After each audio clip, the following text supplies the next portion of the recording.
matitira. Sorsogon. Hindi. Kuya Bal.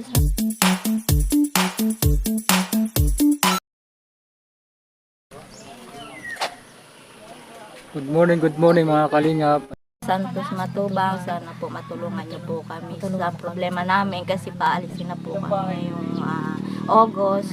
Wala po kami naman mapupuntahan kasi noong una namin tinitirahan ay pinaalis kami kasi ngayon na po dito na lumipat kami rito sa Purok 6 na naman.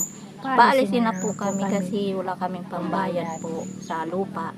Kaya wala po kami talagang ibang mapupuntahan kasi wala naman po kami rito ibang lupa na mga ano ng bahay.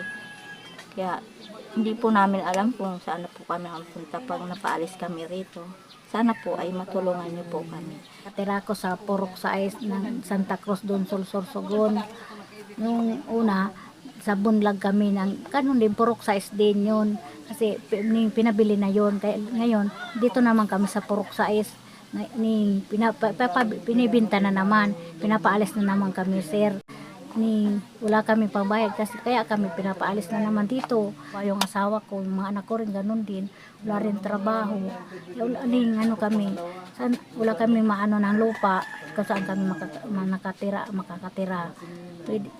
Binig kami sa awa na pag bininta na naman ito, wala na naman kami matitiran. Sabi na ngayon na August, sabi ni ano naman sa amin ngayon Auguste naman ano naman daw babawi naman sa amin kung hindi pa kami makakabayad ano namin kasi reliever kami kahit pumaliit lang na lupa na matiraan namin ng pamilya namin dito sa Santa Cruz doon Sorsogon.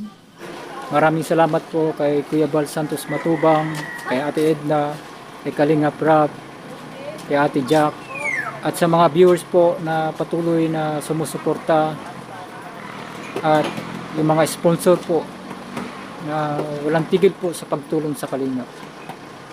Maraming salamat po. Bye-bye.